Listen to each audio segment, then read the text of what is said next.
ada indikator disajikan gambar sifat cahaya. Siswa dapat menganalisis sifat cahaya. Nah, sifat cahaya itu apa saja sih? Nah, kita lihat gambar di sini. Gambar di sini ada sebuah pensil di dalam gelas yang ada airnya terlihat patah atau bengkok seperti ini. Nah, ini adalah cahaya dapat dibiaskan.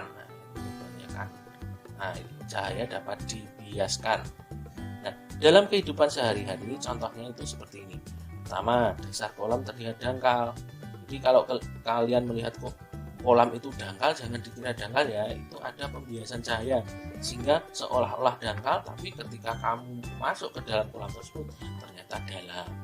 Yang kedua, permukaan jalan terlihat seperti berair. Nah, ketika siang hari panas terik matahari, kalian berjalan seolah-olah di kejauhan itu di atas tanah itu seperti ada air.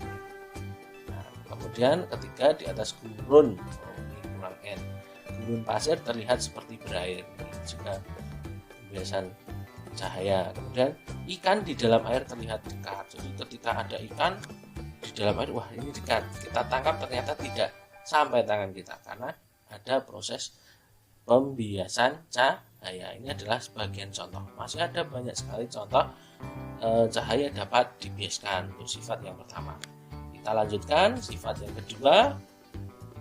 Kita lihat gambarnya. Nah, di sini kalian lihat seorang anak melihat lewat karton A, karton B, karton C. Kemudian di sebaliknya ada lilin yang menyala. Nah, dia bisa melihat cahaya dari lilin tersebut melewati lubang kecil itu yang disusun lurus. Sehingga sifat cahaya yang kedua adalah cahaya dapat merambat lurus. Nah, untuk contoh dalam kehidupan sehari-hari kira-kira apa ya? Nah, yang pertama adalah terbentuknya bayangan. Karena cahaya itu merambat lurus, maka ketika mengenai benda yang gelap atau benda-benda yang padat, maka dia tidak bisa menembus benda tersebut. Tetapi jika bendanya bening, nah, maka bisa ditembus seperti kaca itu bisa menembus. Tapi kalau benda-benda gelap terus tidak bisa menembus sehingga akan terbentuk bayangan. Tapi kalau cahaya itu merambatnya bisa berkelok-kelok, pasti dia akan membelok sehingga tidak ada bayangan. Yang kedua adalah cahaya yang masuk ke dalam rumah melalui celah atau lubang ventilasi. Nah, ketika rumah kita ada ventilasinya, kadang-kadang ada berkas cahaya warna kuning itu kemudian masuk ke dalam rumah. Nah, buat kita mainan itu, nah, kadang-kadang seperti itu. Dan kita lanjutkan sifat yang ketiga. Nah, gambarnya seperti ini. Cahaya dapat menembus benda bening. Nah, ini tadi. Contoh dalam kehidupan sehari-hari, benda di dalam topas kaca dapat terlihat.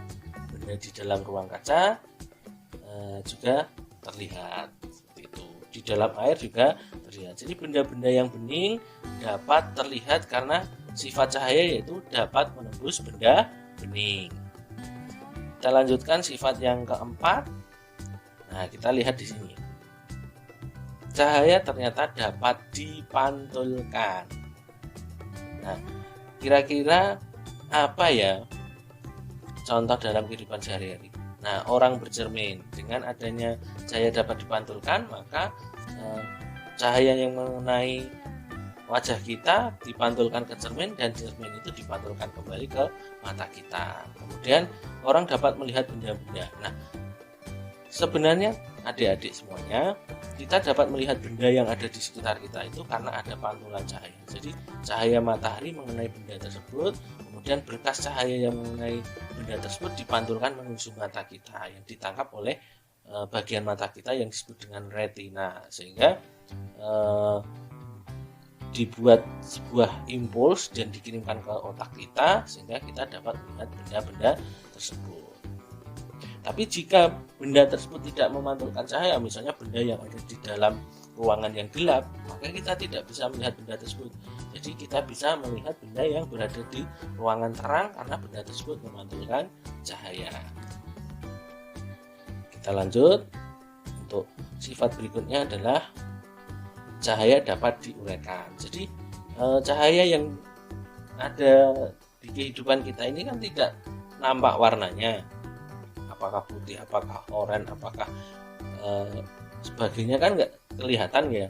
Nah kemudian ketika dia mengenai sebuah kaca prisma atau seperti gambar ini, maka dia akan diuraikan menjadi banyak warna seperti warna pelangi. Jadi di sini red, orange, yellow, green, blue, indigo, dan violet. Ini kan merah, nila, merah, jingga, kuning, hijau, biru,